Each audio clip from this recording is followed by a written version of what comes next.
juste un petit mot avant pour présenter aussi la Fédération de Bordeaux de Julien Chouet, secrétaire fédéral. Oui, bonjour à tous. Voilà, on a cette formation aujourd'hui euh, qui fait un petit peu partie d'ailleurs de ce que fait le parti régulièrement, c'est-à-dire un peu d'éducation populaire. On a eu une formation il y a 2 semaines avec Frédéric Roche sur les services publics et comment conquérir de nouveaux services publics.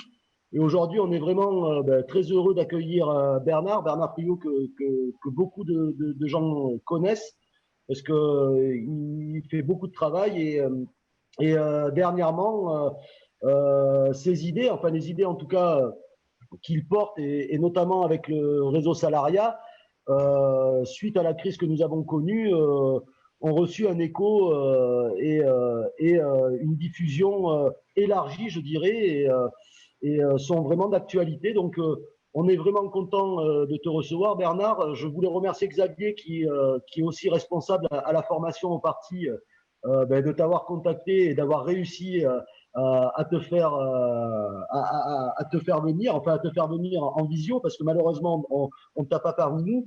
Mais voilà, je crois que c'est important on critique souvent le parti d'être sur la défense de conquis sociaux, de ne pas voilà. Et là, on va voir que avec des propositions concrètes, on se propose aussi d'aller conquérir de nouveaux droits et de nouveaux conquis. Et moi, je vais te laisser la parole et après on reviendra dans le débat avec les camarades sur des questions, sur des choses sur lesquelles on veut approfondir les choses. Mais en tout cas, on te remercie d'être parmi nous. Bah, écoute, merci beaucoup Julien, merci beaucoup Xavier, merci à tous les camarades qui sont là. Camarades, je précise parce que Xavier a fait une présentation, je dirais, type UMA. Je n'arrive pas à obtenir de l'UMA que l'on précise que je suis membre du Parti communiste. Ouais.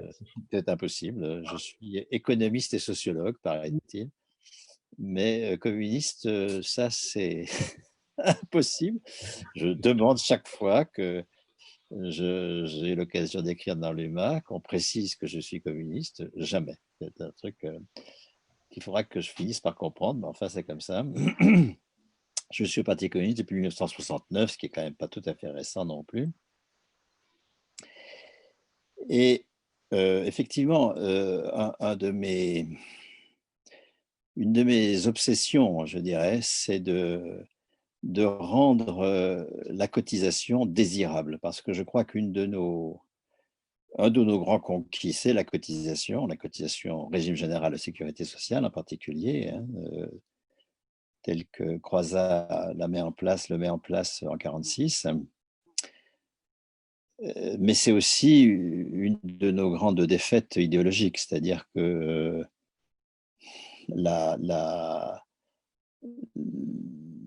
nos adversaires ont réussi à poser la cotisation comme une manifestation de solidarité avec des démunis, mais ça pèse, c'est un coût, c'est une charge, etc. Et pas simplement dans le vocabulaire comptable de l'entreprise, je crois, dans les têtes, et peut-être dans les nôtres aussi, hein, parce que je suis quand même comme historien des questions de sécurité sociale ou de salaire, je constate que la revendication de hausse du taux de cotisation, je parle de la hausse du taux de cotisation, hein, la revendication de hausse du taux de cotisation qui est vraiment au cœur des propositions du parti et de la CGT dans les années 50-60, 40-50-60, aujourd'hui, on ne peut pas dire que c'est le cas, hein, depuis plusieurs décennies. Hein. Notre proposition, c'est la modulation des taux de cotisation, mais pas sa hausse. Notre proposition, c'est hausse des salaires. Alors, la hausse des salaires, évidemment, a un effet automatique de hausse des cotisations, du montant des cotisations. Donc, bien sûr que nous revendiquons une hausse du montant des cotisations, mais le taux, c'est tout à fait autre chose. Hein. Or, sur le taux de cotisation, notre proposition, depuis le début des années 80, c'est maintenant depuis 40 ans, c'est la modulation du taux. La modulation du taux en fonction du comportement de l'entreprise vis-à-vis de l'emploi, modulation du taux en fonction du degré plus ou moins capitalistique de l'entreprise, etc. Mais je pense, moi je fais le lien en tout cas, hein, entre le fait que pendant 30 ans ou pendant 40 ans, notre parti a mené campagne permanente pour la hausse du taux de cotisation et le fait que de 1945 à la fin des années 70, le taux de cotisation a doublé, hein, rapporté au salaire brut, il est passé de 28% à 65% du salaire brut, il n'a plus que doublé. Alors, quand on parle de taux de cotisation, hein, c'est l'addition évidemment salarié et patronale, enfin 10 salariés et 10 patronales, tout ça c'est de la convention bien sûr, mais ça signifie que l'actuel taux de cotisation, qui est environ de 66, qui est de 66%, c'est-à-dire en gros 22% salariés, 44% patronales, l'actuel taux de cotisation, c'est le même que celui de la fin des années 70. Il n'a pas bougé. Hein. Le taux de cotisation n'a pas bougé. Et depuis cette époque-là, d'ailleurs, nous-mêmes ne revendiquons plus, en tant que parti, la hausse du taux de cotisation. Et je fais le lien. Donc, moi, je dirais, une de mes obsessions, c'est de rendre légitime et désirable la revendication de la hausse du taux de cotisation. Et ça, hors du parti, bien sûr, mais à la limite aussi, compte tenu de ce que je constate depuis maintenant une cinquantaine d'années que je suis au Parti communiste, dans le parti lui-même. Et la mise en sécurité sociale, je ne sais pas si vous avez eu l'occasion de lire la tribune dans l'UMA du 20 mai, je crois, hein, dans le cadre de la série, je ne sais pas quoi, pour un monde nouveau, je ne sais plus comment, enfin la série que l'UMA inaugure en mai, qui doit donner lieu à un numéro spécial en septembre. J'ai fait un texte donc sur la mise en sécurité sociale de la production en général. C'est l'alimentation, bien sûr, mais toute production pourrait, comme la production de soins, relever de la sécurité sociale. Mais vous comprenez que ça signifie qu'il y a bien production de soins, hein, et non pas dépense de soins, comme on le dit toujours.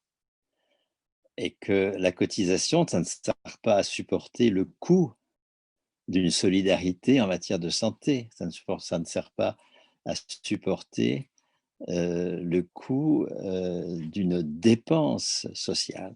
La cotisation, ça sert à produire autrement que la production capitaliste. C'est ça l'invention, la grande invention. Et la sécurité sociale du soin, c'est le modèle dont je m'inspire, et je ne suis pas tout seul. Je ne sais plus si c'est Xavier ou Julien qui a parlé de réseau salariat, mais dans l'association d'éducation populaire dont je fais partie, Réseau Salariat, nous réfléchissons à des sécurités sociales, hein, celle de l'alimentation dont je vais parler tout de suite, mais j'avais une réunion Zoom de 11h à 14h là, avec des camarades de Réseau Salariat tout à l'heure sur une sécurité sociale de la culture. Et il y a Réseau Salariat, un collectif qui réfléchit à une sécurité sociale du logement. On peut imaginer une sécurité sociale des transports de proximité, une sécurité sociale de l'énergie, etc.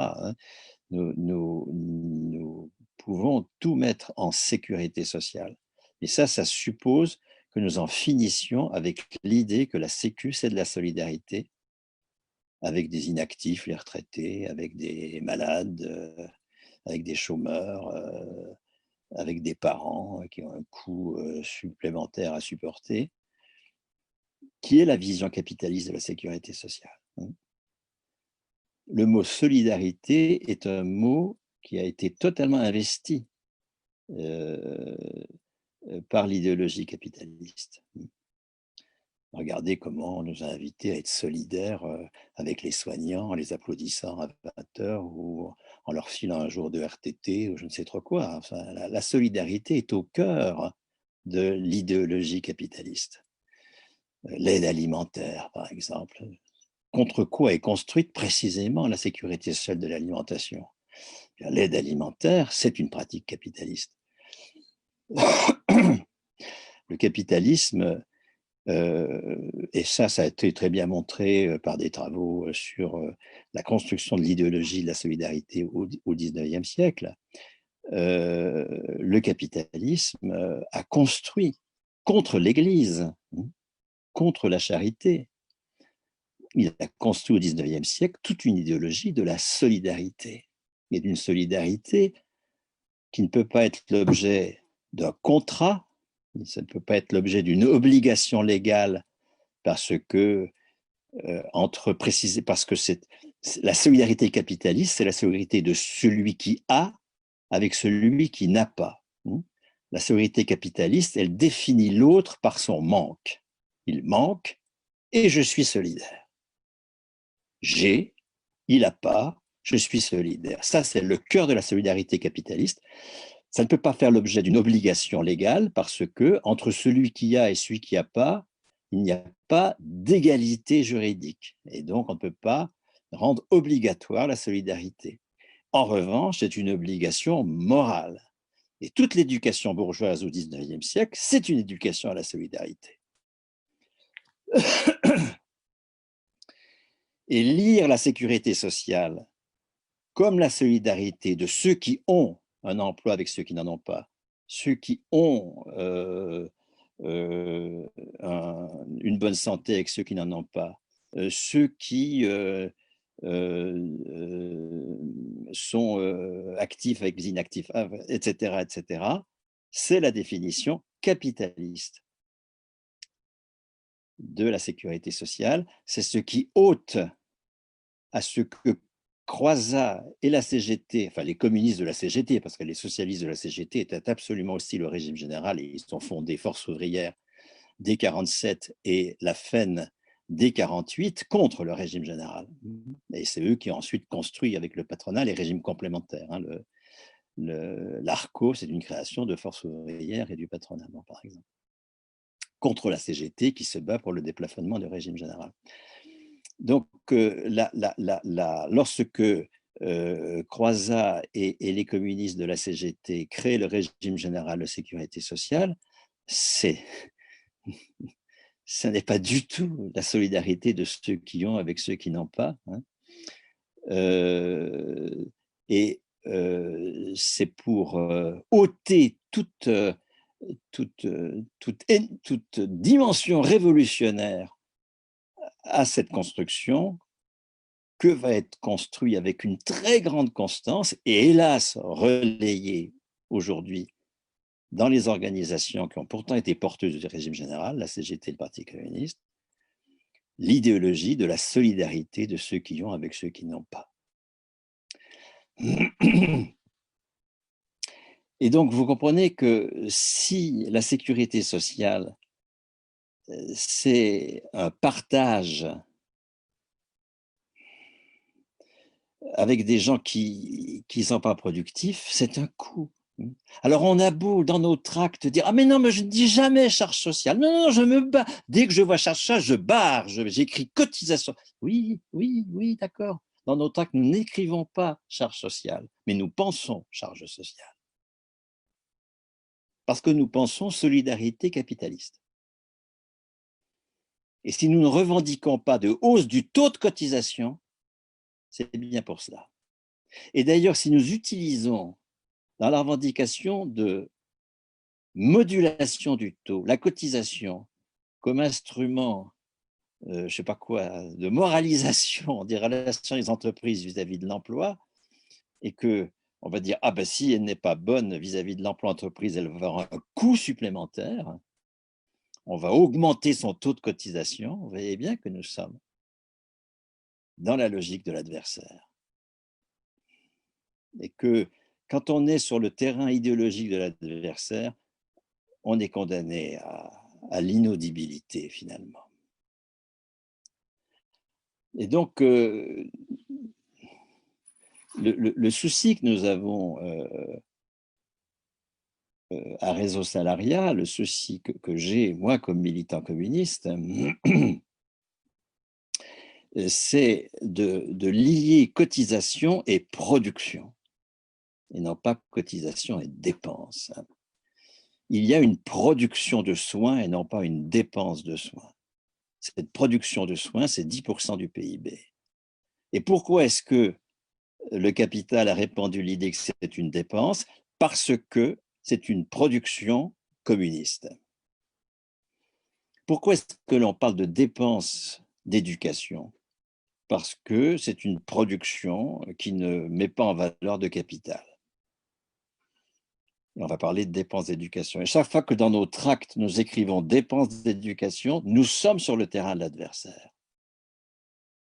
Chaque fois que dans nos tracts, nous croyons être, comment dire, progressistes, parce que nous disons, mais ce n'est pas l'objet d'une comptabilité économique, c'est l'éducation, la santé, c'est normal que ce soit déficitaire, ça n'a pas vocation à… Eh ben, non, nous sommes sur le terrain de l'adversaire. Alors certes, lui condamne le déficit, nous le légitimons, mais nous sommes sur le même terrain. Et donc, sortir de cela, lier sécurité sociale à production, c'est un enjeu décisif. Ça veut dire qu'on sort le travail de sa définition capitaliste. Le travail, c'est la partie productive de notre activité, on va appeler ça comme ça. Je ne vais pas ajouter chaque fois le mot productif à travail. Quand je parle de travail, c'est ce qui, dans notre activité, est considéré comme productif. Dans le capitalisme, le travail, c'est ce qui met en valeur du capital. Les fonctionnaires ne travaillent pas. Ils sont utiles. Ils sont utiles, mais ils ne produisent pas de valeur. Ils dépensent. Mais c'est une dépense utile. Mais c'est un coût. Le nombre de fonctionnaires qui ont intégré cette idéologie, qui ne revendiquent pas de hausse des salaires, écoutez, c'est de l'argent public, c'est de l'argent qui vient des autres. Ah bon, c'est de l'argent qui vient des autres? Les fonctionnaires ne produisent pas la valeur correspondant à leur salaire? Ah bon? Ça, c'est l'idéologie capitaliste. Et donc,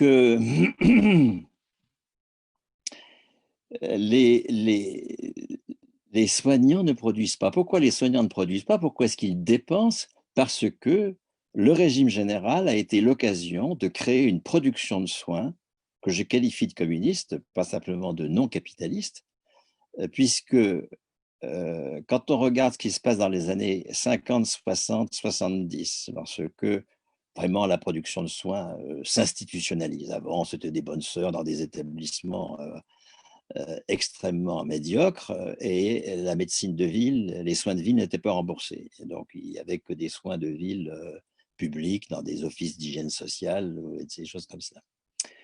Lorsque donc s'institutionnalise la production de soins telle qu'elle existe aujourd'hui, telle qu'elle existe en grande difficulté, puisque depuis 1979, il n'y a eu aucune hausse du taux de cotisation à l'assurance maladie, alors qu'il double, il passe de 8 à 16% du salaire brut entre 44 et 79, et depuis 79, rien, on est toujours à 16% du salaire brut, et c'est ça l'origine des difficultés, il n'y en a pas d'autres, Et notre silence là-dessus est dramatique. Nous disons hausse des salaires, donc hausse des cotisations, mais ça ne suffit pas. C'est la hausse du taux de cotisation qui importe.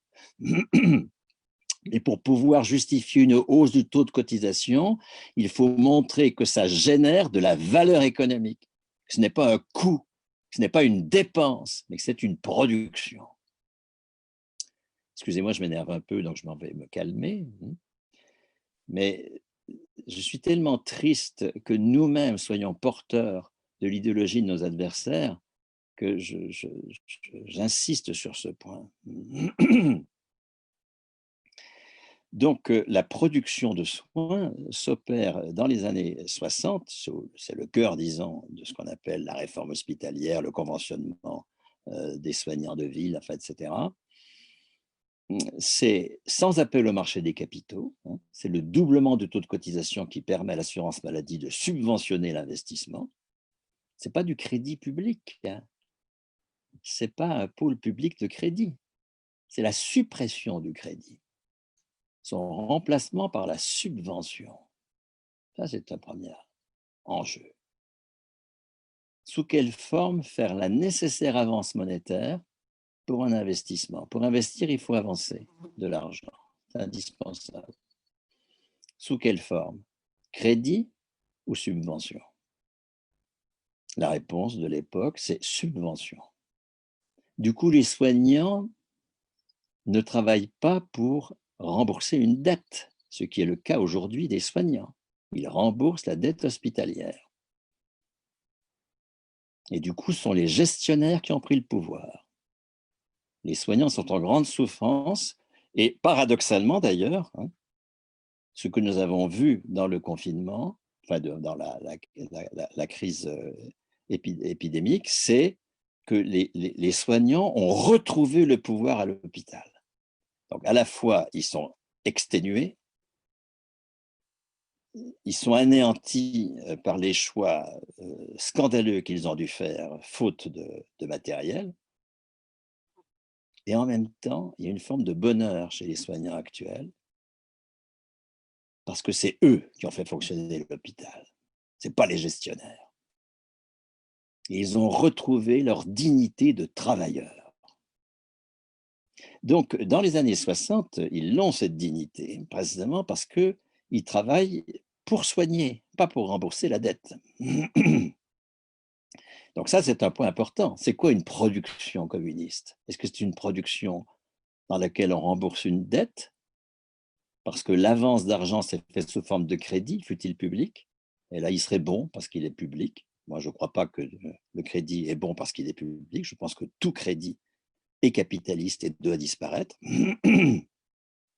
La première fonction de la cotisation, c'est de socialiser la valeur économique contre sa socialisation par le profit, dans des centres de profit, mais aussi contre sa socialisation par des prêteurs publics qui, je ne sais pas quoi, prélèvent un impôt, je ne sais pas quoi, et qui ensuite prêtent. C'est nous qui produisons la valeur, c'est nous qui produisons, c'est un enjeu anthropologique, ça, vous savez, c'est vraiment décisif pour moi. C'est nous qui produisons la valeur, c'est nous qui produisons y compris la partie de la valeur qui va être affectée à financer l'investissement. Pourquoi est-ce que nous devrions être en dette, avant même de travailler, hein? Nous serions en dette vis-à-vis d'un prêteur, fût-il vertueux, et je ne crois pas, quant à moi, aux vertus de l'État, je le dis précisément, hein, je le dis avec fermeté.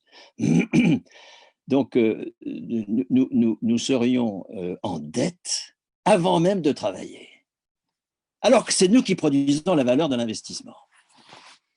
Donc, avancer l'argent par subvention, c'est ce qui nous pose comme les producteurs de la valeur. C'est un enjeu anthropologique communiste pour moi. Or, précisément, c'est comme cela qu'on construit l'appareil de soins dans les années 60. C'est pour ça qu'il va être l'objet d'une haine de classe considérable. Et puis, la deuxième nouveauté énorme qu'introduit, enfin, ce n'est pas une nouveauté en soi, mais c'est une nouveauté s'agissant de la production de soins, c'est que ce sont des fonctionnaires qui produisent le soin. C'est l'invention de la fonction publique hospitalière. Et ça, là aussi, nous sommes sur un mode communiste dans le sens où nous avons des travailleurs qui sont libérés du marché du travail. Leur salaire, c'est un attribut de leur personne. C'est un salaire à la qualification personnelle. Ils sont payés pour leur grade, pas pour leur poste. Ce n'est pas le poste qui est le support de leurs droits, c'est eux-mêmes à travers leur grade. Ça, c'est le cas de tous les fonctionnaires, donc ce n'est pas une innovation des années 60, c'est avant, c'est la loi Thorez d'octobre 46 sur le statut de la fonction publique, bien sûr, qui venait inscrire dans la loi des conquêtes qui émaillent toute la première moitié du XXe siècle, la conquête du statut des fonctionnaires, là encore, l'objet d'une haine de classe absolue. Pourquoi est-ce qu'on dit que les fonctionnaires dépensent? C'est parce que quelqu'un qui est libéré du marché du travail ne peut pas être défini comme travaillant dans le capitalisme. Dans le capitalisme, un travailleur, c'est quelqu'un qui est soumis au marché du travail et à la dette d'investissement. Nous libérer de ces deux dimensions essentielles, c'est l'enjeu, un des enjeux, bien sûr, du communisme.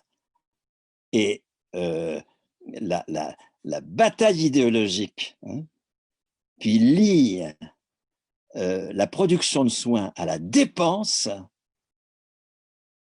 et non pas à la production, bataille gagnée par nos adversaires jusqu'à présent, il s'agit de la retourner. Et que nous gagnions sur le fait de poser comme production la production de soins, et du coup que nous définissions autrement le travail. Le travail, ce n'est pas ce qui met en valeur du capital. Ce n'est pas l'activité qui met en valeur du capital. Et donc, une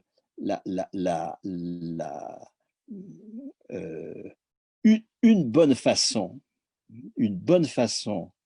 de changer, y compris dans nos têtes, le sens du mot cotisation, c'est de préconiser que la production d'alimentation, ou la production dont personne pour le moment ne nie que ce soit une production, disons, la production de transport, la production d'énergie, la production de logement, deviennent des productions en sécurité sociale. Qu'est-ce que ça veut dire concrètement? Bien, il n'y a pas besoin d'inventer l'eau chaude. Qu'est-ce qu'ont fait les communistes des années 60 quand, gestionnaire du régime général de la sécurité sociale, c'était beaucoup d'élus communistes, les élus CGT qui gèrent le régime général, c'est pour l'essentiel des communistes. Lorsque des communistes isolés dans le parti d'ailleurs, c'est très ancien, moi j'ai interrogé, ça fait depuis 50 ans que je bosse sur la question, j'ai interrogé, j'étais en Meurthe-et-Moselle, j'habitais la Meurthe-et-Moselle à l'époque, j'ai interrogé tous les CGTistes qui étaient dans les conseils d'administration du régime général, qui étaient tous communistes, et ils m'ont tous dit, mais on est complètement isolés, on est devenus des techniciens. Ni la CGT ni le parti n'assument comme réalité politique nouvelle le régime général de la sécurité sociale. Et ils nous confient la chose, quoi. On est des techniciens, on est des spécialistes. Oh, c'est trop compliqué. C'est très ancien. C'est des fronts nouveaux, ça, de nous considérer que comme citoyens, nous devons gérer les institutions, ne pas attendre de bon état. Regardez le Covid qui risque de nous emmener vers plus d'État. Moi, plus d'État, ça ne m'intéresse pas, très franchement. Plus de fonctions collectives, oui, mais des fonctions collectives assumées par les citoyens eux-mêmes, comme nous l'avons fait dans le régime général, lorsque ce sont les travailleurs qui, jusqu'en 67, le gèrent. Et donc, qu'est-ce qu'ont fait ces travailleurs communistes qui gèrent le régime général jusqu'en 67 pour instituer la sécurité sociale du soin? Ils ont augmenté le taux de cotisation, ils ont subventionné, enfin ils ont augmenté, c'est pas eux, puisque c'était resté une prérogative de l'État, hélas, le taux de cotisation, mais enfin la pression. Moi je fais des archives, il n'y a pas de tract du Parti communiste de la CGT dans les années 50-60, dans lequel il niait hausse du taux de cotisation. Dans tous les tracts, on parle de n'importe quoi, hausse du taux de cotisation, hausse du salaire brut, pour que la hausse du taux de cotisation n'ait pas un impact négatif sur le salaire net, d'accord? Hausse du salaire brut, hausse du taux de cotisation. Tout le temps. Donc, cette revendication constante a apporté ses fruits, bien sûr, hein, la hausse du taux de cotisation maladie, et l'assurance maladie, elle a fait deux choses. Elle a conventionné des professionnels. Non, elle a fait trois choses, pardon. Elle a augmenté le salaire dans ce qui deviendra bientôt une carte vitale. La carte vitale, c'est du salaire en nature, comme on dit. Alors, nature-espèce, soyons précis. Ça ne veut pas dire que c'est des kilos de patates qu'on livre en nature. Ça veut dire que ça n'augmente pas notre compte en banque. Dans les années 60, d'ailleurs, le salaire n'est pas sur les comptes en banque, puisque tout salaire inférieur à 100 000 francs est versé en billets à son titulaire. Or, les plus vieux d'entre nous savent qu'en 68, nous nous battions pour le SMIC à 60 000 francs. Donc, c'est donc au fait que le régime général organise la production de soins autour de trois choses essentielles. D'une part, une solvabilisation en nature. Alors, solvabiliser en nature, c'est donc non pas verser sur un compte en banque le salaire, mais en verser une partie sur une carte qui va pouvoir être utilisée pour acheter des biens. Et vous voyez que c'est une façon d'orienter la consommation vers certaines productions, puisqu'on ne touche pas son salaire en espèces, mais en nature. Nature, encore une fois, ça ne veut pas dire en biens et services physiques, ça veut dire que la monnaie que l'on utilise n'est pas une monnaie, c'est un autre type de monnaie, la monnaie de la carte vitale. C'est bien de la monnaie, mais c'est de la monnaie carte vitale. Et deuxième chose, deuxième élément décisif, cette monnaie ne peut être utilisée qu'auprès de professionnels conventionnés. Convention s'agissant des soins de ville, ça, en 1961, c'est la première fois en 1961 que les soignants sont conventionnés. Avant, ils ne l'étaient pas. Donc, il n'y avait pas de remboursement, il n'y avait rien. Donc, les soins de ville, c'était réservé aux plus riches. Il y en avait au demeurant très peu. Tout ça est apparu après. Et puis, établissements hospitaliers conventionnés. Et on ne conventionne pas des établissements qui ne respectent pas un certain nombre de règles. Il y a des règles obligatoires pour pouvoir être conventionnés. Et là encore, du coup, l'essentiel de la production échappe au capital, parce qu'on ne conventionne pas de groupe capitaliste, en tout cas à l'époque. Et puis, troisième dimension de cette mise en sécurité sociale de la production de soins, c'est la subvention de l'investissement. Certes, il y a eu un appel au marché des capitaux léger, certes, il y a eu un appel à travers la Caisse des dépôts et consignations à des prêts publics, mais pour l'essentiel, l'investissement a été subventionné. L'avance d'argent s'est fait sous la forme de subventions. Voilà les trois caractéristiques d'une sécurité sociale de production. 1. Solvabilisation des consommateurs par une monnaie en nature. 2. Conventionnement des producteurs auprès desquels cette monnaie va pouvoir être utilisée. 3. Subvention de l'investissement. Et j'ajouterais dans ce troisième point, hein, les deux choses sur lesquelles j'ai insisté, subvention de l'investissement et libération des producteurs vis-à-vis du marché du travail par un salaire à la qualification personnelle, s'agissant de la fonction publique, ou s'agissant des travailleurs indépendants.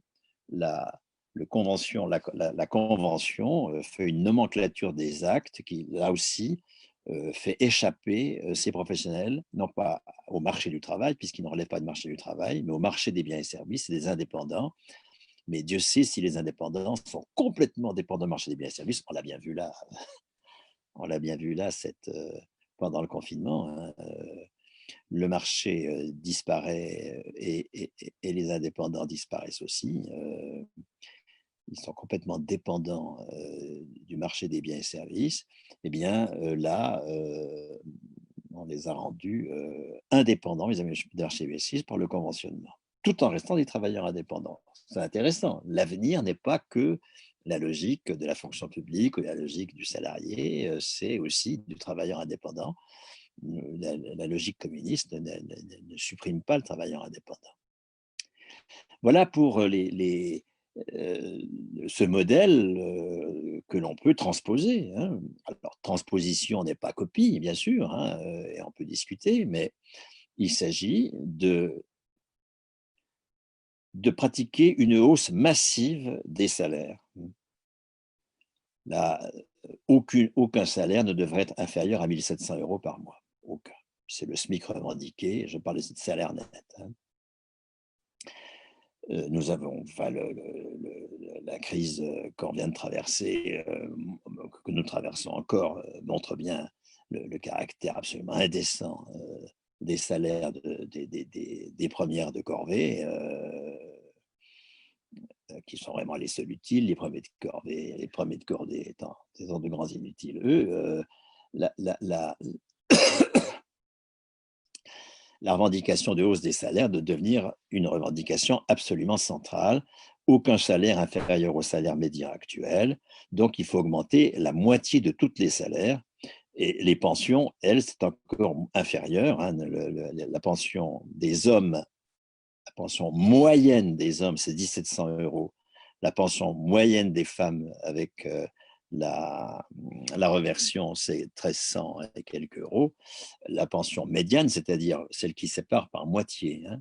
Médian, c'est moitié en moins, moitié en plus. La pension médiane, je ne sais, j'ai oublié le chiffre, mais enfin, on est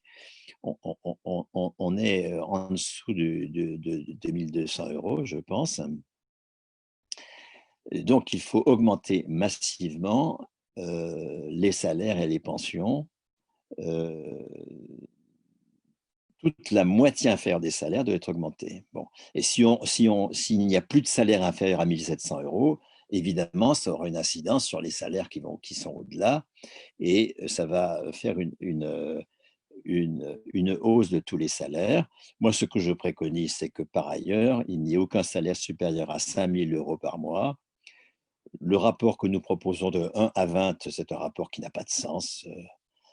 Là encore, la crise du Covid montre que un rapport de 1 à 3, c'est déjà pas mal. Hein.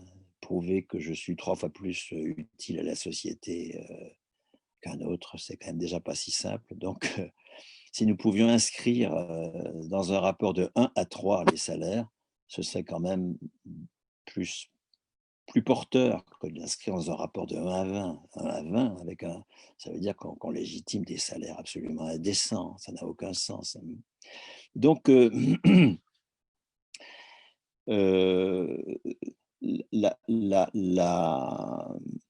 la hausse des salaires, en même temps que les salaires supérieurs à 5 000 € seraient, eux, ramenés à 5 000 €, la hausse des salaires se ferait non pas en espèces, mais en nature. C'est-à-dire par une augmentation de la carte vitale. Nous sommes tous dotés d'une carte vitale. Eh bien, cette carte vitale serait abondée chaque mois de cette hausse des salaires, et elle ne pourrait être consommée qu'auprès de professionnels conventionnés en matière de santé, en matière de logement, en matière d'alimentation, en matière de transport de proximité. Vous voyez, il ne faut pas du tout isoler la proposition de sécurité sociale de l'alimentation du reste. C'est toutes les productions qu'il faut mettre en sécurité sociale, de la culture, enfin, etc.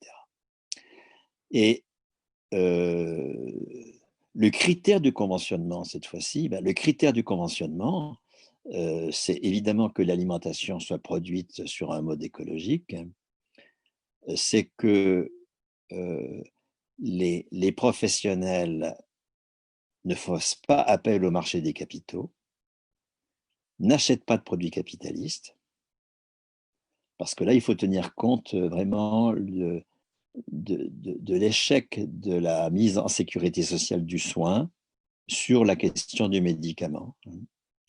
En même temps qu'on crée une sécurité sociale du soin, nous n'avons pas veillé à ce que le médicament échappe à la logique capitaliste.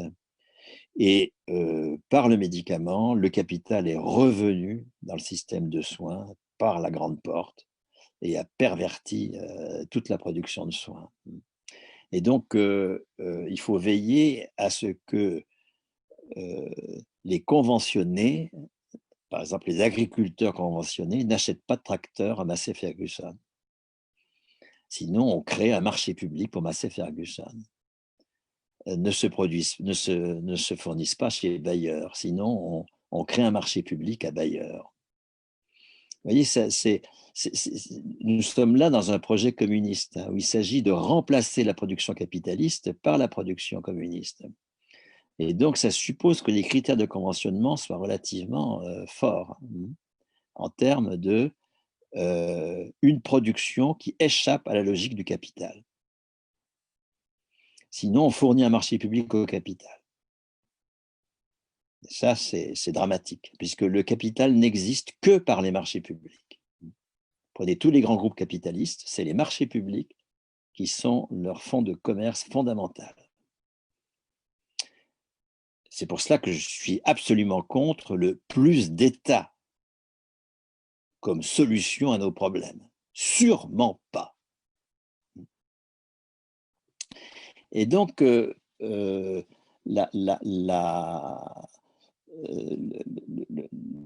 l'autre critère de conventionnement, c'est évidemment le respect du droit du travail. Dieu sait si le bio, par exemple, qui est vendu dans les grandes surfaces, est produit sur un mode esclavagiste.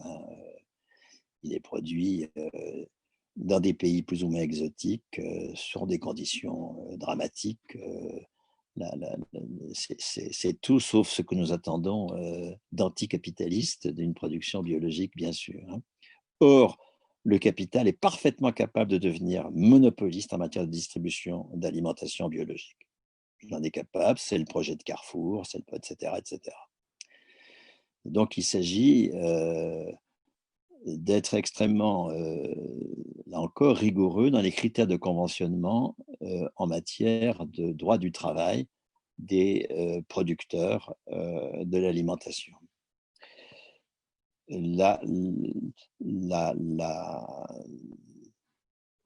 C'est pour cela que nous n'allons pas, au départ, consacrer toute la part de la valeur ajoutée qui va aller à une sécurité sociale de l'alimentation à la monnaie en nature sur la carte vitale. Parce qu'il faut augmenter massivement la production alternative. Vous avez beaucoup de paysans qui voudraient passer au bio, sauf qu'il faut 4 ou 5 ans pour passer au bio. Ils ne vont pas crever de faim dans l'intervalle. Donc, il s'agit qu'ils aient des ressources dans l'intervalle. Vous avez une insuffisance de la terre. Il faut donc soustraire au marché énormément de terrain. Là, ça suppose aussi que toute la part de la valeur ajoutée qui va à une cotisation de sécurité sociale de l'alimentation soit en partie affectée à l'achat de terre, pour soustraire la terre au marché. Il faut également subventionner l'investissement. Vous avez le gros intérêt c'est pour ça que c'est assez populaire. Ce que je dis de l'alimentation, c'est plutôt assez populaire, hein. Mais il faut faire attention à ce que ce ne soit pas récupéré par nos adversaires. C'est ça le point central. Et la récupération, ça passe par le conventionnement en particulier. Ne créons pas de marché public pour nos adversaires. Ça, c'est décisif. Et donc,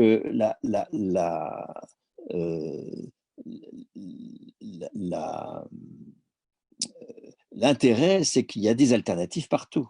Vous avez des ingénieurs qui font des outils réparables. Et donc, on peut se passer de Massey Ferguson qui, lui, fait des outils non réparables. On sait très bien que les constructeurs automobiles font des automobiles non réparables, enfin, etc., pour que nous soyons entièrement dépendants comme utilisateurs des outils du capital. Quand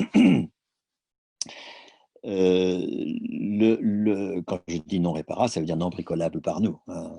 Il faut acheter la pièce au capital. Enfin, nous ne sommes pas propriétaires d'usage de l'outil dont nous sommes propriétaires patrimonial. C'est pas vrai, ça. Donc, il s'agit d'encourager toute cette production d'outils agricoles non capitalistes et donc réparables. Il s'agit d'encourager l'achat de terres, il s'agit donc la mise, l'arrivée de nouveaux producteurs en matière d'alimentation. Il s'agit d'encourager la distribution alternative. Elle existe, bien sûr, hein, mais attends, elle n'a rien, c'est rien à côté de la distribution de grandes surfaces. Il s'agit donc de fournir à la fois un marché captif à tous ces gens-là, hein. De même que la sécurité sociale du soin, c'est un marché captif pour les soignants conventionnés, hein. Mais le mot dans ma bouche est positif, hein. Il s'agit de fournir un marché captif à ces producteurs.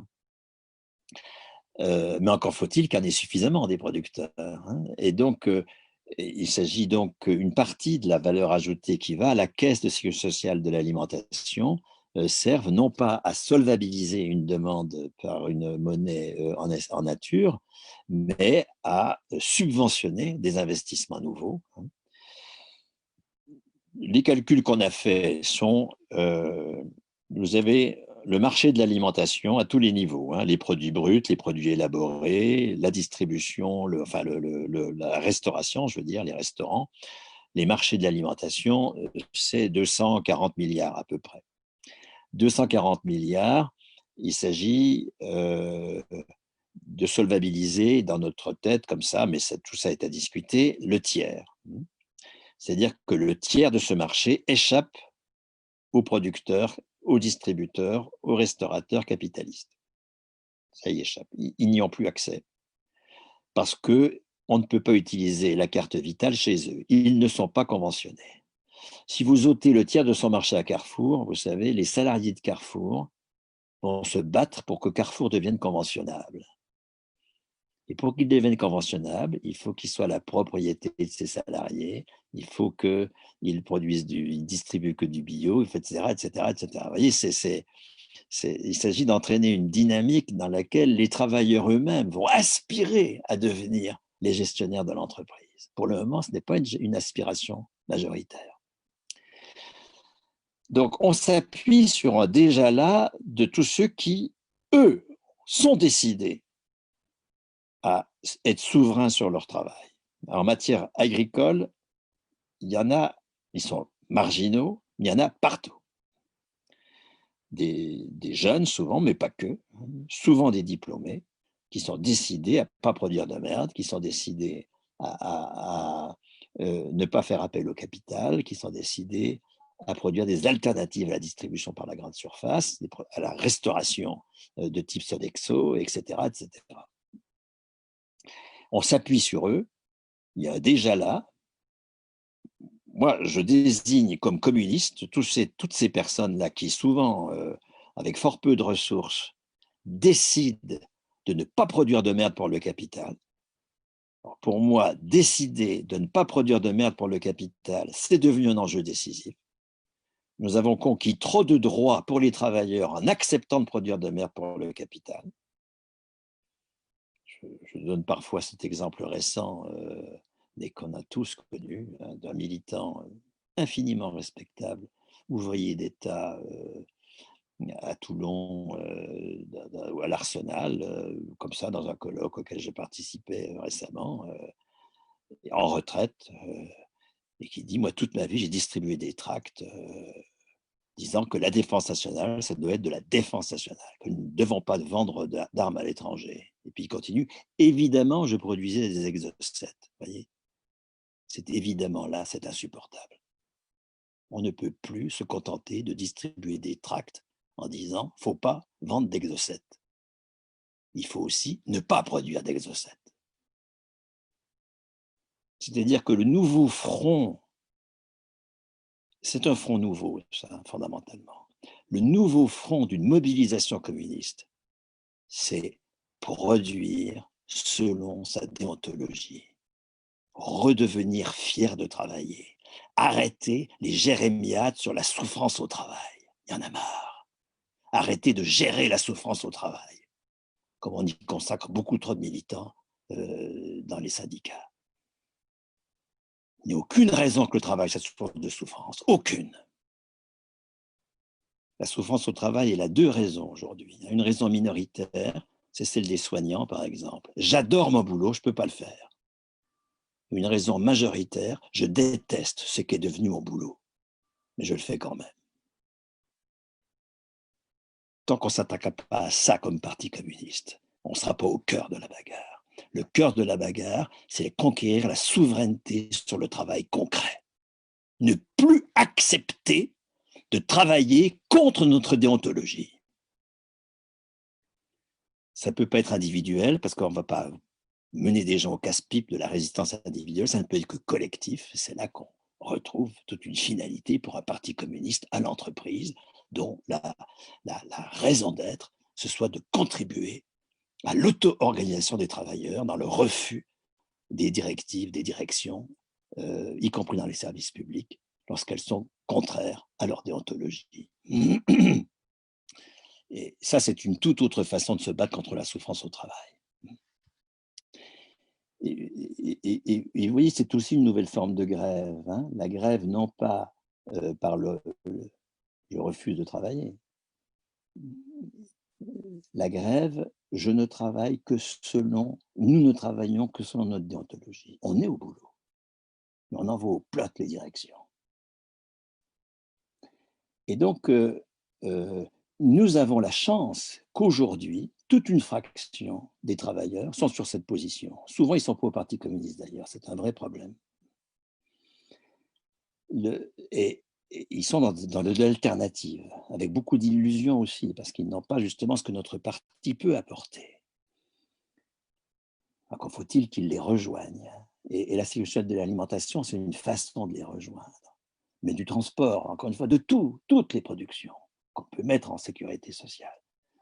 Oui, vous avez raison de ne pas produire de merde pour le capital, et nous sommes en train de construire avec vous les institutions macroéconomiques qui vont vous sortir de la marginalité.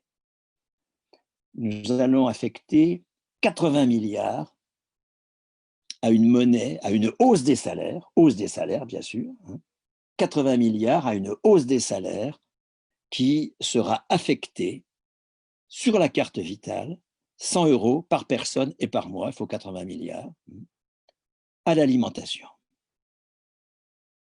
Et cette hausse des salaires,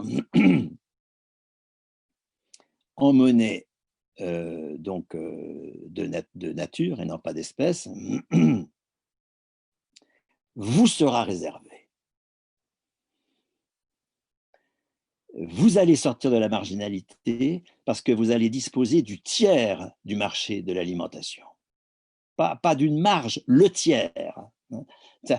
La force du régime général de sécurité sociale, c'est que dès le départ, il est à un niveau élevé. Ce n'est pas un petit truc en disant, ben, vous savez, progressivement, ça va s'améliorer. Non, c'est dès le départ, un niveau élevé. Et mais ce n'est pas tout, hein, parce que le communisme, il se construit dans le capitalisme, je le dis, au risque de d'être contredit par ceux d'entre nous qui pensent que le communisme, c'est pour après le socialisme, quand on aura conquis le pouvoir d'État, etc., etc. Je ne crois pas du tout à ça. Les exemples historiques sont catastrophiques de cette affaire, donc ce n'est pas de ça qu'il s'agit du tout. Et la classe révolutionnaire qui a réussi, c'est la bourgeoisie. Elle n'a pas du tout réussi en prenant le pouvoir d'État, elle a réussi en prenant le pouvoir dans les entreprises et ensuite le pouvoir d'État. On commence par le commencement, c'est-à-dire la production de valeur. Le travail. Et on remet le travail au cœur de notre idéologie, pas l'argent, le travail. Parce que la classe dirigeante, elle n'a le pouvoir sur l'argent que parce qu'elle a le pouvoir sur le travail. C'est donc pas en lui piquant ses sous qu'on lui pique quoi que ce soit, c'est en lui piquant son pouvoir sur le travail, y compris le travail concret. Et donc, ces 80 milliards n'iront qu'à des professionnels conventionnés. Et pour être conventionné, il ne faudra pas faire appel au marché des capitaux. Donc ça va susciter là aussi des formes de financement alternatif. Mais ce financement, nous allons en même temps l'apporter parce que la cotisation, elle ne sera pas que de 80 milliards, elle sera de 120 milliards, 8% de la valeur ajoutée marchande, 120 milliards. Et 40, le tiers de ces 120 milliards, ça ira à verser un salaire à la qualification personnelle à tous les travailleurs de la filière, comme on l'a fait pour les soignants. On verse un salaire à la qualification personnelle. C'est-à-dire qu'on étend le champ du salaire. On ne défend pas la fonction publique. Défendre la fonction publique, c'est nécessairement être battu. On étend la fonction publique. Il ne faut pas la défendre, il faut l'étendre. Et quand je dis étendre la fonction publique, ce n'est pas étendre les travailleurs de l'État. Je suis pour le dépérissement de l'État, comme tout communiste, je l'espère. Non, c'est étendre le fait que nous soyons tous, comme les fonctionnaires, titulaires d'un salaire lié à notre qualification personnelle, à notre grade et non pas à notre poste. Donc, les 40 milliards en question, ça servira à étendre le champ de ceux qui, comme les fonctionnaires hospitaliers, sont aujourd'hui seront non pas des fonctionnaires de l'alimentation, il ne s'agit pas de créer une fonction publique de l'alimentation, il s'agit d'attribuer un salaire à la qualification personnelle à tous les travailleurs de l'alimentation conventionnée. Et puis, les 40 milliards serviront aussi à subventionner l'investissement, c'est-à-dire que ces travailleurs-là bénéficieront d'un investissement subventionné. Alors, ces travailleurs, cela dit, ils ne vont pas se payer eux-mêmes avec leurs bénéfices s'ils sont indépendants, ni être payés par leur entreprise s'ils sont salariés d'une entreprise. Les indépendants vont verser leur valeur ajoutée à la caisse de sécurité sociale de l'alimentation, qui leur versera un salaire à la qualification. S'ils ont une faible valeur ajoutée, ben, ils verseront peu. S'ils ont une forte, ils verseront beaucoup. Ça fait partie, cette fois-ci, de la solidarité communiste. Non pas de ceux qui ont avec ceux qui n'ont pas, mais la solidarité du fait que toute production est collective. Et qu'il s'agit de socialiser la valeur en permanence. Et les salariés d'entreprises conventionnées, ce n'est pas leur entreprise qui les payera, c'est la caisse de sécurité sociale de l'alimentation qui les payera, tout comme c'est la caisse d'assurance maladie qui paye les soignants, ce n'est pas leur entreprise. Et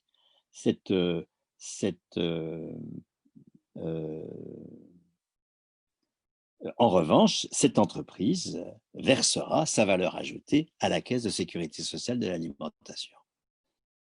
Vous voyez comment nous pouvons sortir du capitalisme le tiers de la production de l'alimentation par une cotisation. Encore une fois, le modèle, c'est nos pères et mères qui l'ont trouvé. Hein. Encore une fois, nous n'avons pas inventé ce qui a déjà été inventé. Et comment on va financer cette cotisation, cette hausse des salaires sous forme de cotisation et donc sous forme de monnaie en nature, eh bien, on va le financer par le non-remboursement de la dette d'investissement. Ça suppose une énorme bataille politique dans les entreprises. Prenons une boîte qui fait 1 million de valeur ajoutée, eh bien, elle aura une cotisation de 80 000 euros. Ces 80 000 euros, elle les versera à la caisse de sécurité sociale de l'alimentation, qui donc augmentera d'autant les salaires de ses salariés. Et cette caisse, et ces 80 000 euros seront compensés par le fait qu'elle ne remboursera pas 80 000 euros de dette d'investissement, ou qu'elle ne versera pas 80 000 euros de dividendes si c'est une entreprise avec des actionnaires à dividendes. Ça suppose donc toute une campagne considérable, non pas sur le fait de taxer le capital, taxer le capital, c'est le légitimer, mais toute une campagne considérable sur le fait d'assécher le capital, sur l'illégitimité de l'actionnaire, l'illégitimité du prêteur. Vous voyez qu'il faut là un énorme travail politique sur l'illégitimité du crédit. Parce que si nous disons « Ah oui, mais attendez, il y a un bon crédit, on va faire un pôle public bancaire », on reste dans l'idéologie du crédit. Et on ne peut pas légitimer le fait que les entreprises ne remboursent pas leurs dettes d'investissement. On ne peut pas légitimer la subvention de l'investissement, qui a pourtant été décisive dans la création des CHU et de tout le service public hospitalier dans les années 60-70. Bon, voilà les éléments que je voulais apporter dans l'introduction.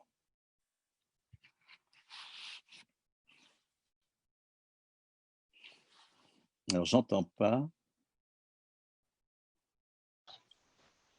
Bien, bah merci à toi Bernard pour ce vaste développement sur la sécurité sociale et surtout sur la future, et ce qu'on espère, la future mise en place de la sécurité sociale alimentaire.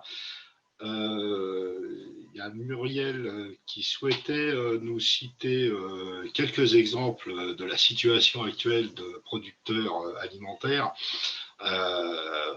et donc et des difficultés qu'ils rencontrent.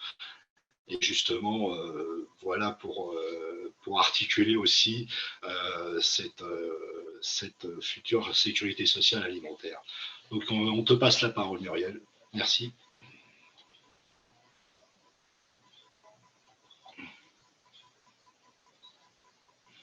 Ah, quelques difficultés techniques. C'est bon, vous m'entendez? C'est bon, on t'entend Muriel, merci. Bonjour, merci Bernard d'être là parce que vous éclairez notre chandelle beaucoup et rudement.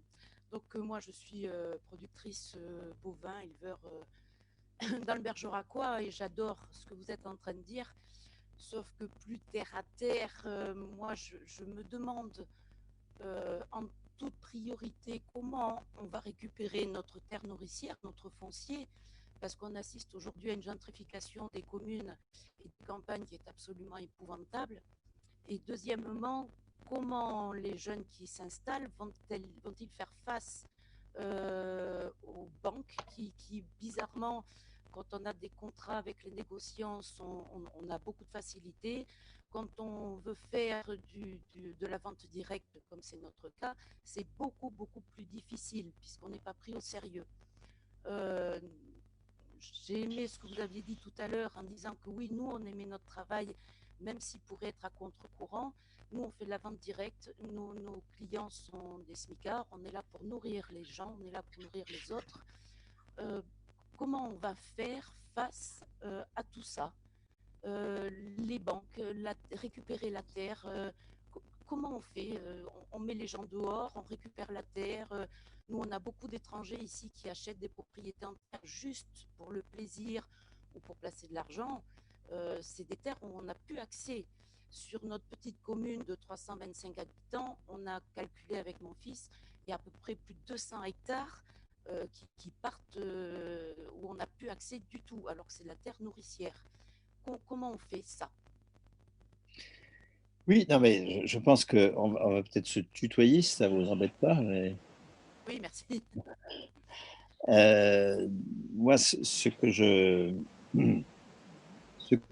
constate, hein, encore une fois, c'est qu'il y a de plus en plus de producteurs ou de distributeurs, de producteurs de biens bruts, je ne sais pas quoi, lait, blé ou élaboré, bière, etc., ou de distributeurs ou de restaurateurs qui sont euh,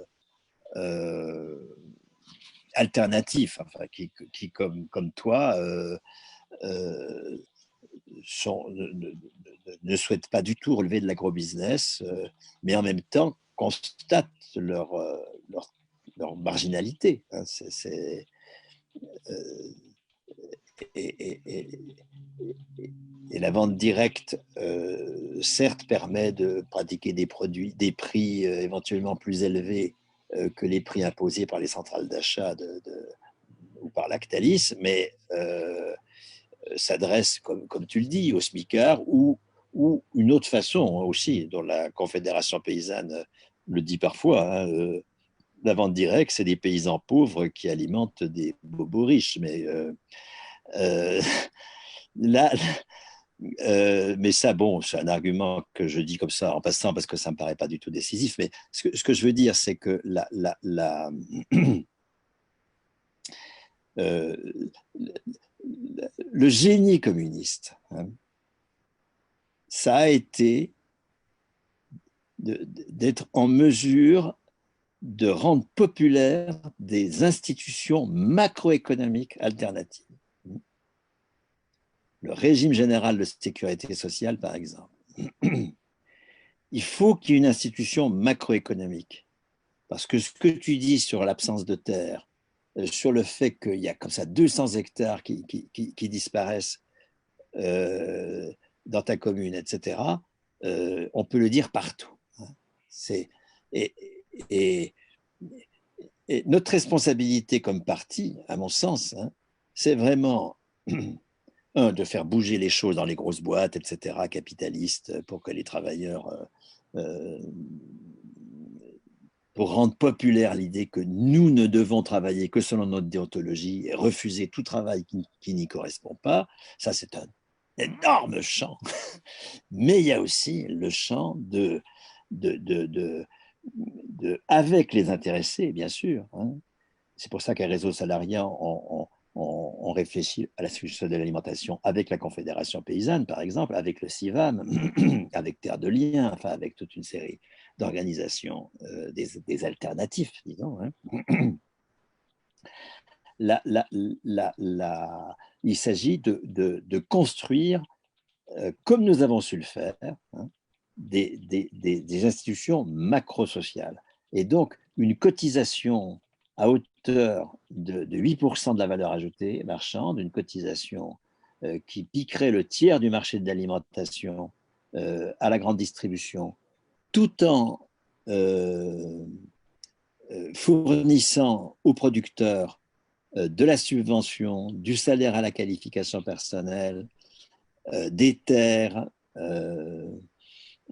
des logiciels. Hein, prenons la vente directe. La ruche qui dit oui. La ruche qui dit oui, voilà un logiciel qui permet une vente directe un peu plus subtile que les AMAP. Je n'ai rien contre les AMAP, hein, je pratique les AMAP, mais on peut en avoir ras-le-bol de temps en temps du panier de choux pendant tout l'hiver, etc. La base de données de la ruche qui dit oui, ça permet, de multiplier les producteurs et de multiplier les produits offerts, enfin, etc. etc. Alors, la vente n'est pas directe, mais il y a une commission qui est de 7 ou 8% que verse le producteur à la base de données. Bon. Sauf que quand le business model a été trouvé, hop, Xavier Niel a racheté. Et nous avons maintenant une boîte capitaliste qui utilise des auto-entrepreneurs pour pour faire des paniers, enfin, etc., etc. Donc, en aucun cas, hein, le passage au macro, hein, c'est ça, c'est le passage au macro. La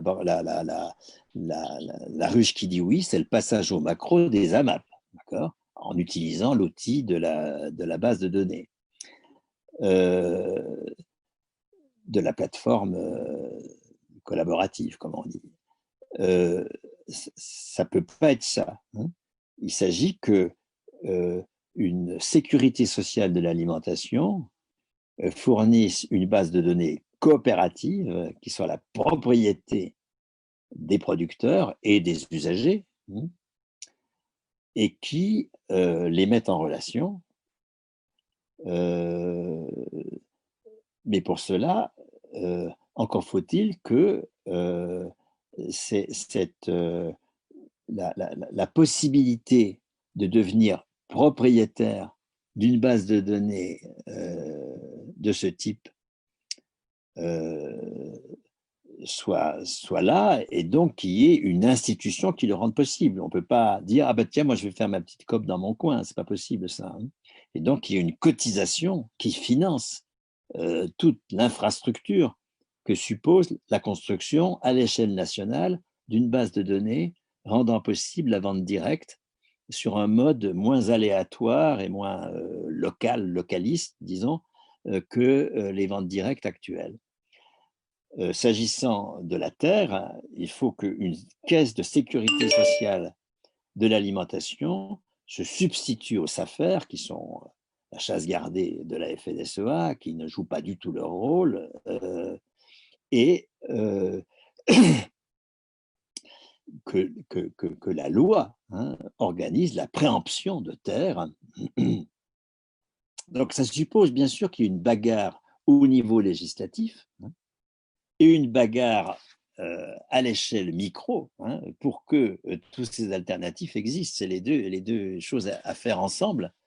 Mais le Parti communiste, en tant que parti national, disons, pour moi, c'est en tout cas ce pourquoi je milite, pourrait être le porteur, hein, de la mise en place d'une base de données qui soit alternative à celle de la ruche qui dit oui, etc., etc. Voyez, à travers d'une loi qui préempte, de préemption des terres. Il y a déjà une capacité pour les communes de préempter, hein, sauf qu'elles ne le font pas parce qu'elles n'ont pas un rond, hein, d'accord. Et donc, et puis parce que, je ne sais pas quoi, il y a cette idéologie que si on fait venir un acheteur, ça va amener de l'emploi ou je ne sais pas quoi, enfin toutes ces conneries dont on sait que ça ne donne jamais ça d'ailleurs, mais bon.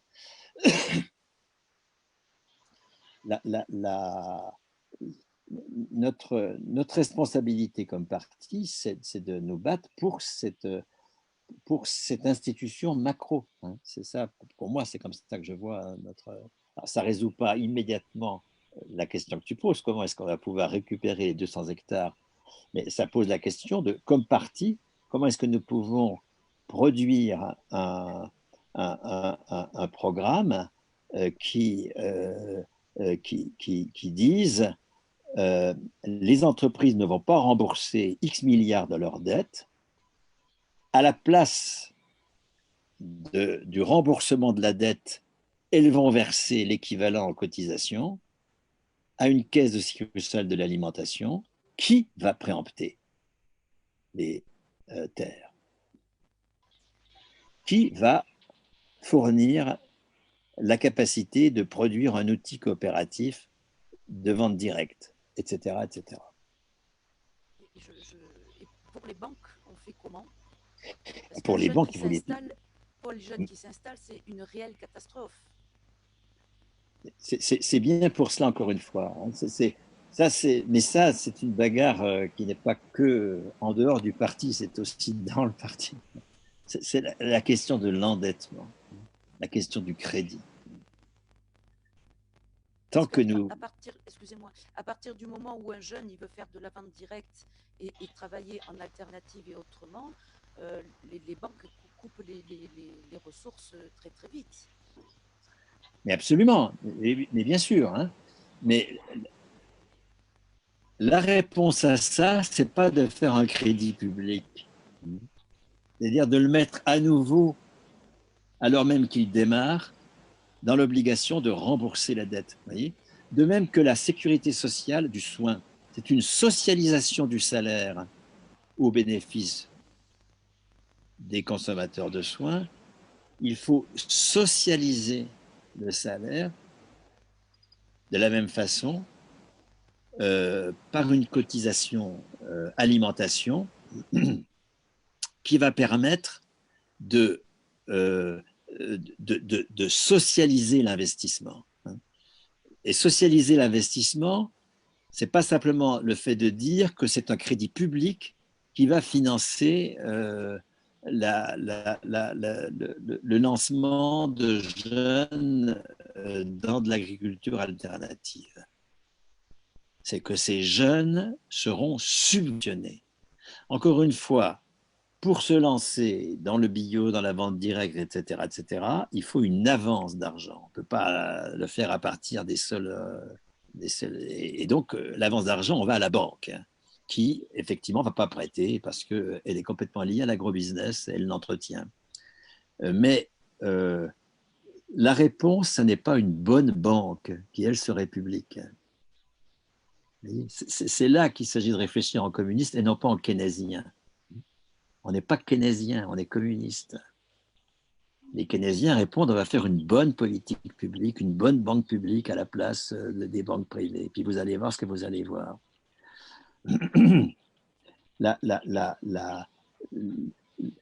Ce jeune qui s'installe,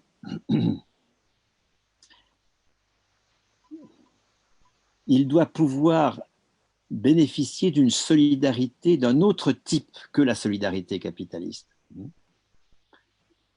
Où je suis sur un marché en expansion, j'ai une énorme valeur ajoutée et j'en consacre une partie à être solidaire avec j'ai d'énormes bénéfices, etc. J'en consacre une partie à être solidaire. Je fais une fondation. Toute l'aide alimentaire repose sur des fondations. C'est une catastrophe. Là, je n'ai pas dit ça, mais là je n'ai pas cité là-dessus, mais peut-être que dans le débat, on va y revenir. Dans la promotion de la sécurité de l'alimentation, il y a une lutte contre l'aide alimentaire. L'aide alimentaire doit disparaître. C'est un scandale, l'aide alimentaire. Et donc,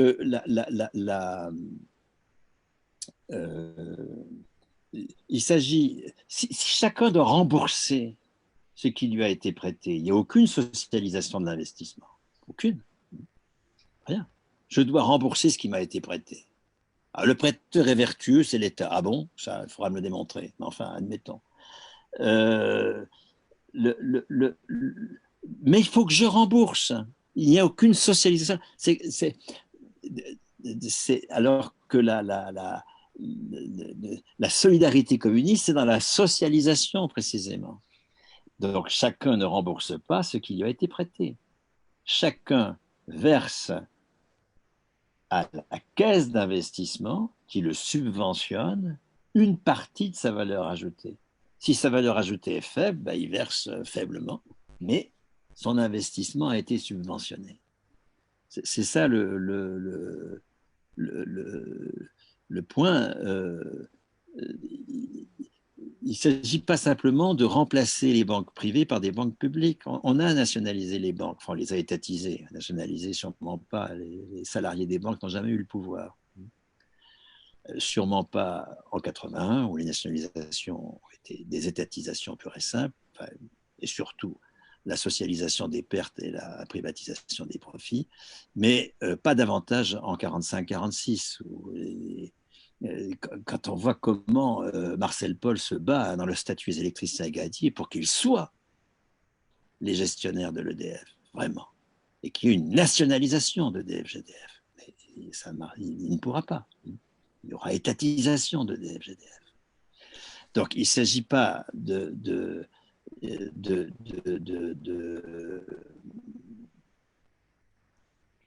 sauf que je ne sais plus ce que je voulais dire.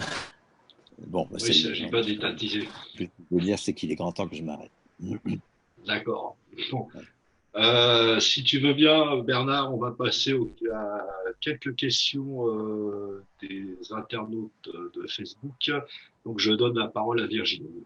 C'est à toi, Virginie. Oui, bonjour Bernard. Alors, Bonjour. je vous pose la première question. Il y a 3 questions. Alors, la première, c'est de Didier. On fait comment pour imposer ce projet? À l'époque de Croizat, on avait un PCF et une CGT à la fois au pouvoir et à la fois très actifs sur le terrain. D'accord. Ah, j'ai eu l'une après l'autre, d'accord. Alors, Ou si tu préfères que je te dise tout d'un non, coup. non, non, non, non, non, non, non, non, non, non, c'est bien. On fait comment pour imposer le projet? Là où je peux répondre, là où j'en suis. Là où j'en suis,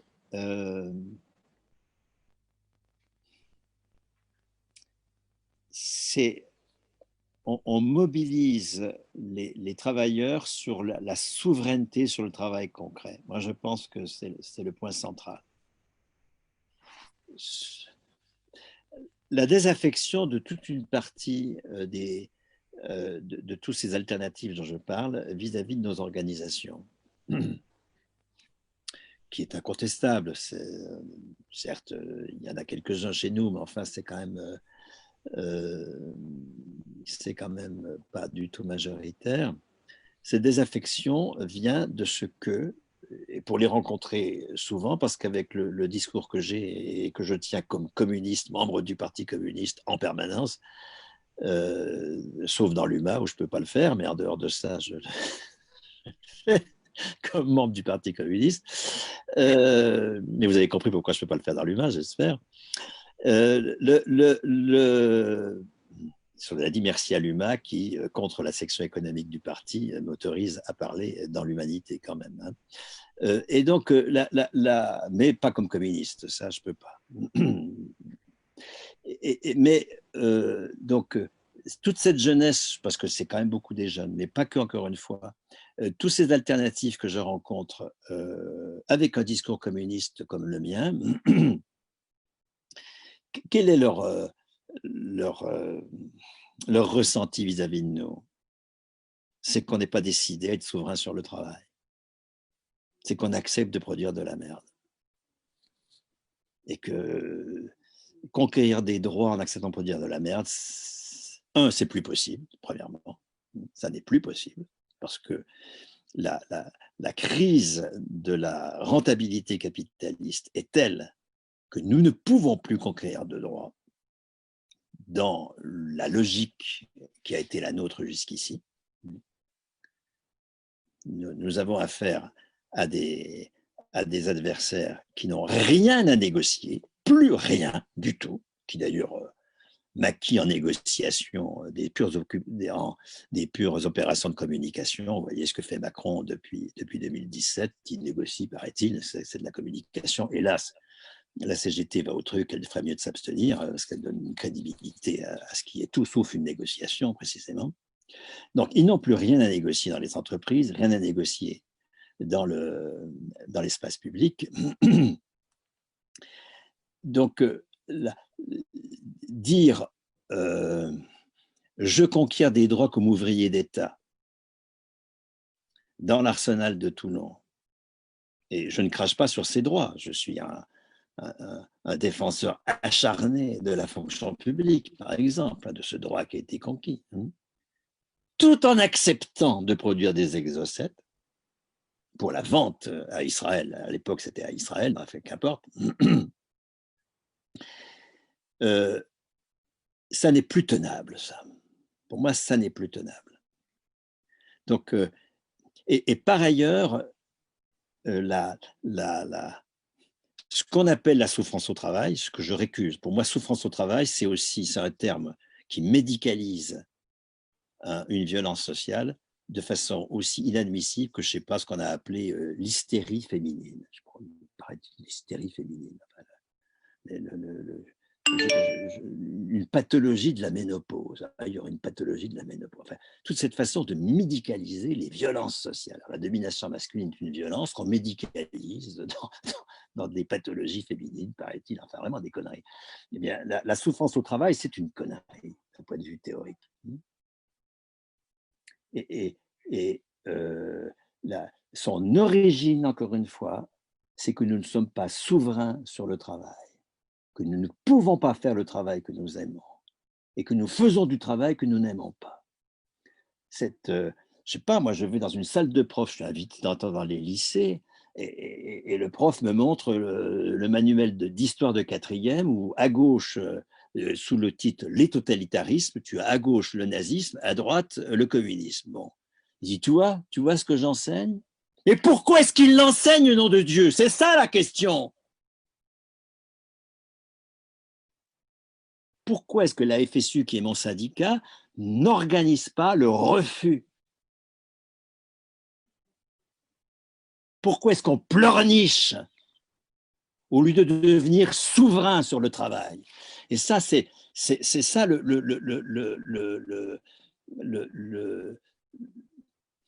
le front nouveau, parce que c'est nouveau ça. On dit 46, il y avait 5 millions à la CGT. Oui, dans un bordel que vous ne pouvez pas imaginer. Il n'y a pas besoin de faire 5 minutes d'archives pour s'en apercevoir. Nous sommes à la veille de la scission. La Confédération est divisée.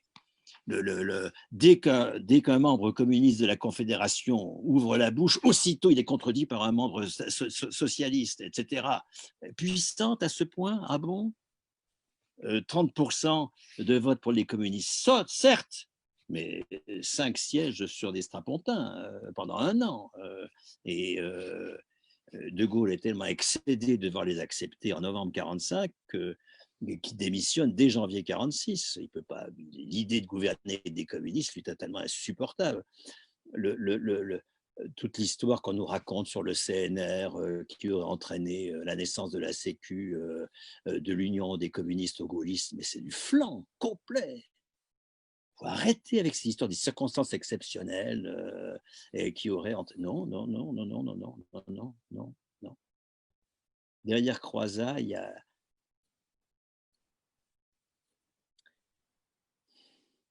Vous savez ce que c'est que la vie de Croizat?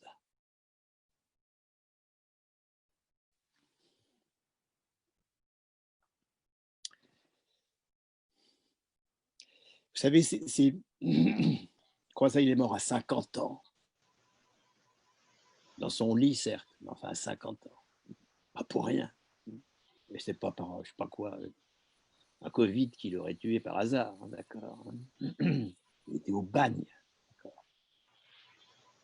comme député communiste exclu par les députés élus en 1935 au Front populaire. Comme militant de la CGTU, mais il a passé sa vie à être dans une insécurité absolue. Son père, qui initie les premières grèves en Savoie en 1906, est exclu. Ils vont chercher du boulot à Lyon, lui-même, etc. Bon. Donc, il n'y a pas de circonstances exceptionnelles. Il y a des organisations qui sont en capacité de nous mobiliser sur l'essentiel. Excusez-moi, mais je ne supporte plus l'invocation des circonstances exceptionnelles de 1945. Le patronat dans les choux parce qu'il avait collaboré. Mais qu'est-ce que c'est que ce truc-là? Vous avez lu un petit peu de l'Aquariste sur le fait qu'il n'y a eu aucune épuration en France? Tout ça, c'est de la blague. On met toujours Renault en avant. Mais Renault, c'était ce qui a permis justement de ne pas épurer. Bon, etc. Bien.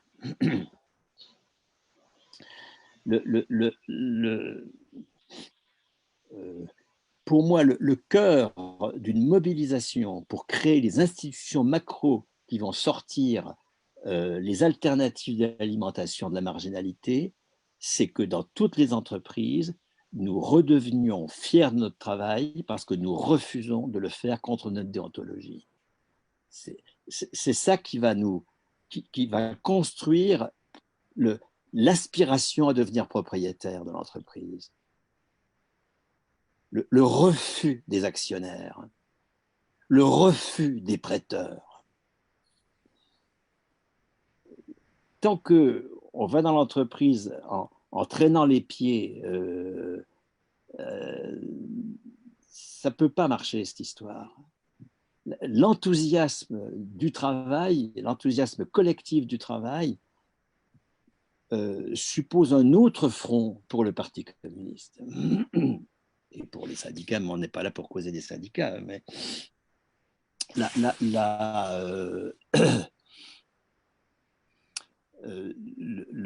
et pour moi, le cœur de ce nouveau front, c'est notre rapport au travail concret. Je suis prof, est-ce que j'applique le programme Blanquer? Je ne parle pas, il y a des aspects positifs dans le programme Blanquer, en particulier sur le CE1, par exemple, contrairement à ce que dit le SNUIPP, qui dit beaucoup de conneries sur cette question-là. Mais la réforme des programmes dans SES, c'est un scandale absolu. Tant que les collègues qui ont un statut de fonctionnaire accepteront d'appliquer les programmes, mais comment voulez-vous que nous sortions de la merde dans laquelle nous sommes? On va faire des tracts de défense du service public alors que l'école est en plein naufrage? Enfin, ça n'a aucun sens, tout ça. Il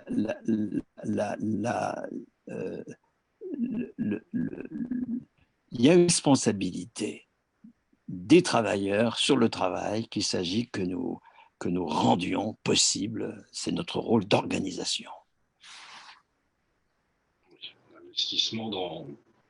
Merci Bernard, c'est surtout l'investissement et la reprise en main des entreprises et surtout de leur gestion qu'il faut mettre en priorité dans cette affaire pour obtenir un changement. Des autres questions de Virginie? On m'avait annoncé 3 questions, oui. Oui, il y a 2. Alors, tu les enchaînes directement, s'il te plaît? Oui. Merci. Alors, Bernard, que penses-tu sur les campagnes du PCF opposant le coût du capital au coût du travail et où trouve-t-on les 80 milliards de départ? Alors, insister, je n'étais pas à la radio à ce moment-là, j'écoutais pas, mais ma femme écoutait, m'a dit vraiment, Fabien Roussel a fait une intervention excellente. Insister récemment sur la question du coût du capital. Insister sur le coût du capital, bon, c'est un terme qui ne vient pas de nous, hein, c'est des collègues économistes hétérodoxes de Lille qui l'ont mis en évidence et inventé, et nous l'avons repris à notre compte à juste titre, bien sûr. Ça, c'est très important, hein, montrer que ce qui pèse, en aucun cas, évidemment, le travail ne pèse, puisque c'est lui qui produit la valeur, et que ce qui pèse, en revanche, c'est le parasitisme du capital. Bon, ça, c'est clair, ça, c'est très, très bien. Les 80 milliards, je le dis, c'est le non-remboursement des dettes d'investissement, le non-paiement des actionnaires, c'est-à-dire très précisément quelque chose qui est ponctionné sur le coût du capital. On ne taxe pas le capital. Taxer le capital, c'est dire, vous comprenez bien ce que c'est qu'un impôt. Hein. Un impôt, c'est ce qu'on appelle en économie la répartition secondaire. La répartition secondaire, ça veut dire que la valeur ajoutée est d'abord répartie entre les salariés et le profit. Et ensuite, un impôt va taxer le profit ou les revenus de la propriété et puis taxer les salaires. Ce que nous avons inventé avec la cotisation, c'est tout à fait autre chose. La cotisation, c'est de la... Et donc, du coup, encore une fois, mettons, pour financer la Sécu, on va taxer les profits. Et vous voyez, du coup, ça veut dire que l'existence de la Sécu dépend de l'existence de profits. Enfin, c'est invraisemblable. Je ne comprends même pas que, comme communiste, nous puissions avoir des propos pareils. Enfin, pour moi, c'est le degré zéro de l'abandon idéologique.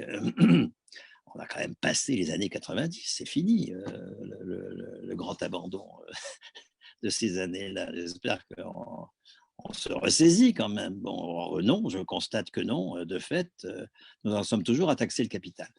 Donc, nos anciens n'avaient pas du tout comme objet de taxer le capital, sûrement pas. Leur objet, c'était de l'assécher, le capital, d'accord? De socialiser la valeur, non pas dans le profit, mais dans la cotisation. Donc, la campagne à mener pour les 80 milliards, c'est dire plutôt que mon entreprise rembourse, je prends l'exemple donc d'une boîte qui a c'est pas 80 milliards, c'est 120 milliards d'ailleurs, hein, 80 sur les cartes vitales et 40 pour acheter de la terre, subventionner l'investissement, etc., encourager la production alternative. Mais ces 120 milliards, c'est donc encore une fois 8% de la valeur ajoutée marchande. Une boîte qui fait 1 million de valeur ajoutée, elle a 80 000 euros de cotisation, eh bien, elle ne rembourse pas 80 000 euros de coût du capital, précisément. Donc, il y a un lien, effectivement, mais c'est un lien qui ne passe pas du tout par l'impôt. Hein. La Piketty, de ce point de vue-là, est très démonstratif. Bon, il est religieux, donc ça ne marche pas, mais enfin, sa conclusion est absurde. Mais son bouquin, pas le dernier, mais son précédent bouquin, montre sur un siècle de statistiques fiscales dans le monde entier que l'impôt, ça ne marche jamais. Ce n'est pas par l'impôt qu'on peut s'attaquer au capital. C'est une erreur complète.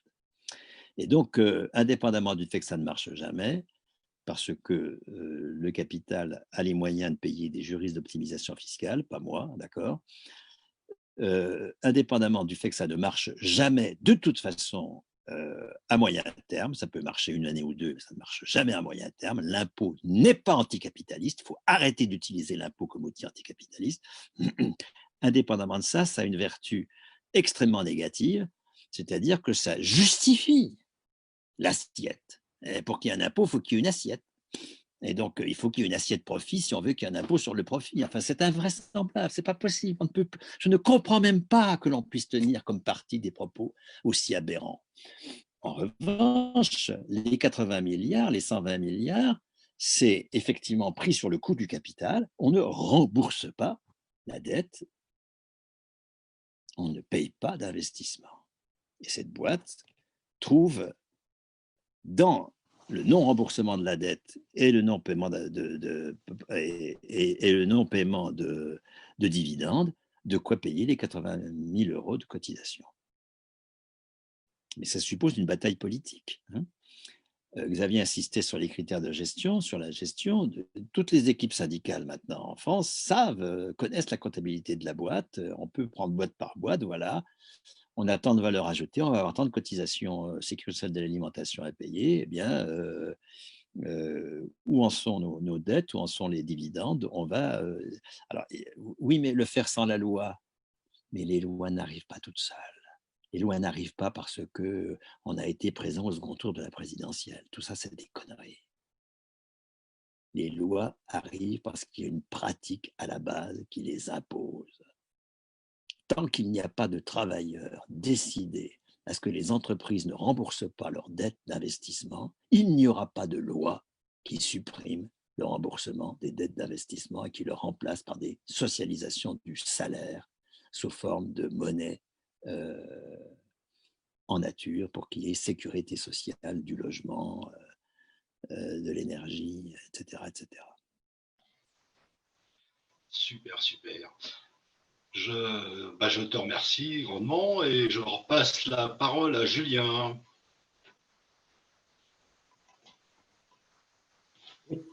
Oui, merci Bernard. On va passer dans une deuxième phase un petit peu de cette formation, de ce débat, parce qu'on a eu des questions Facebook. Et puis maintenant, on a pas mal de copains là qui sont en visio et qui, à mon avis, j'ai vu déjà qu'il y en avait qui avaient demandé la parole. Donc, on va continuer le débat entre nous et peut-être couper le live Facebook. Je remercie Bernard qui va rester avec nous, hein, mais je remercie Bernard encore pour ces interventions brillantes. Et oui, Bernard, on sait que tu es un camarade, c'est aussi pour ça qu'on t'a invité donc à intervenir.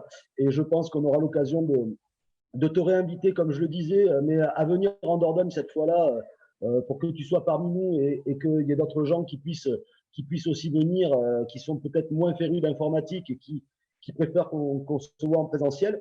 Donc voilà, je voulais remercier ceux qui nous ont suivis sur Facebook, parce qu'il y a eu…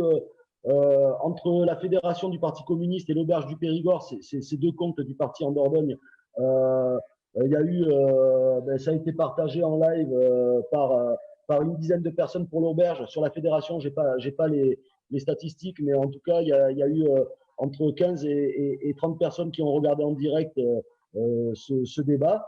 Donc, je dis à ceux qui nous regardaient sur Facebook, à très bientôt. Et puis, nous, on va continuer. Vous voyez, un débat animé dans le parti aussi, parce qu'on dit souvent qu'on est un parti où le débat ne se fait pas. Vous voyez il a annoncé tout à l'heure, Bernard, qu'entre économistes aussi, il y a des oppositions et tout ça. C'est aussi ce qui fait la vie du parti. Mais en effet, tu as pointé le doigt, et on en reparlera tout à l'heure, sur des choses qui va très certainement falloir revoir dans nos discussions et dans notre façon d'aborder les choses.